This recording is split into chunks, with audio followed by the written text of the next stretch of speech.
24শে জুলাই কর্তৃক আয়োজিত আজকের এই সমাবেশের সম্মানিত সভাপতি ফাহিম ভাই সহ বিভিন্ন পর্যায়ের নেতৃবৃন্দ সকলকে সংগ্রামী শুভেচ্ছা। বন্ধুরা, গত 17 বছরে আমরা দেখেছিলাম ভারতের আগ্রাসন, আধিপত্য এবং ভারতের শাসক গোষ্ঠী একটি দলের সঙ্গে, একজন ব্যক্তির সঙ্গে বাংলাদেশের সম্পর্ক করেছিলেন। যেই ব্যক্তিটির সাথে সম্পর্ক করেছিলেন সেই ব্যক্তিটি বলেছিলেন, ভারতকে আমরা যা দিয়েছি ভারত সারা জীবন মনে রাখবে। সেই মনে রাখার কারণে আজকে সেই খুনি, হত্যাকারী, লুণ্ঠনকারীকে আশ্রয় প্রশ্রয় দিয়ে বাংলাদেশের বিরুদ্ধে নানা রকম ষড়যন্ত্র করে যাচ্ছে। এটাকে আমাদের মোকাবেলা করতে হবে। কিন্তু হঠাৎ করে আমরা দেখতে পাচ্ছি গত 17 বছরে আমরা যারা ঐক্যবদ্ধভাবে এই শেখ হাসিনার বিরুদ্ধে আন্দোলন সংগ্রাম করেছিলাম, সেই ঐক্যের আজকে অনৈক্যের সুর শোনা যাচ্ছে। যেই সুরের বাঁশিতে ভারত এবং শেখ হাসিনা বাংলাদেশকে উত্তপ্ত এবং বাংলাদেশের সার্বভৌমত্ব নিয়ে নানান রকম ষড়যন্ত্র করছে আমরা ইতিমধ্যে দেখতে পাচ্ছি। গত 17 বছরে আমাদের ভোটের অধিকার, গণতন্ত্র এবং সকল কিছু থেকে আমাদেরকে বিচ্ছিন্ন করে এই ভারতের শাসক দল সব সময়ের জন্য আমাদেরকে চোখ রাঙিয়ে কথা বলতো। আমরা সেই চোখ গণতান্ত্রিক এবং রাজনৈতিক ভাবে উপড়ে ফেলেছি। ভারত এখন অন্ধ হয়ে গিয়েছে। আজকে ভারত অসহায়। আজ ভারত অসহায় থাকতো না যদি বাংলাদেশের সমস্ত জনগণের সাথে বন্ধুত্ব করত। এই কারণে এই গ্রামে একটি প্রবাদ আছে, খেলার নাম বাবাজি।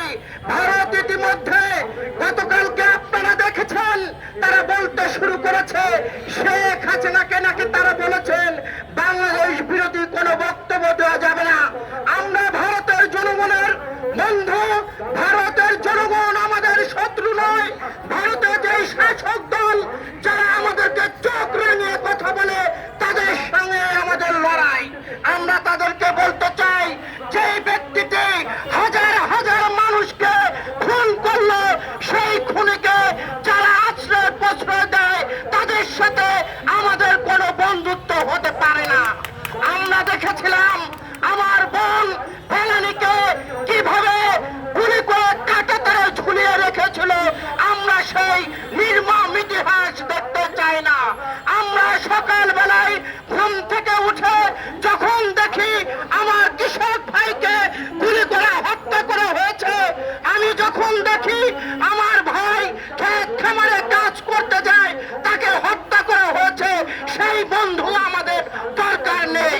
আমার সার্বভৌমত্ব রক্ষার জন্য আমাদের বাংলাদেশের সমস্ত মানুষকে ঐক্যবদ্ধ করে আমরা ইনশাআল্লাহ সীমান্ত পাহারা দেব।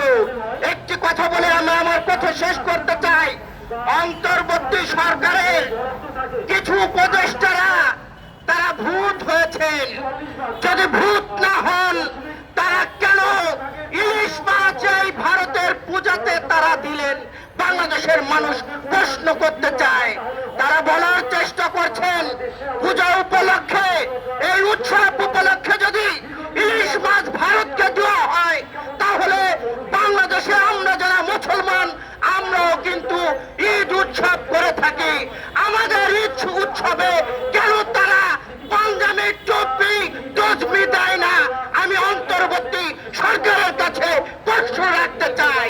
শেখ হাসিনার মতো যারা ভারতের আধিপত্য মেনে নেবে, যারা ভারতকে বন্ধু হিসাবে পদ্মার আড়ালে আলোচনা করবে, তাদেরকেও আমরা গণতান্ত্রিক ভাবে, রাজনৈতিক ভাবে উড়িয়ে গুড়িয়ে দেব, যেমনটি দিয়েছি ভারতের আগ্রাসনকে এবং শেখ হাসিনাকে।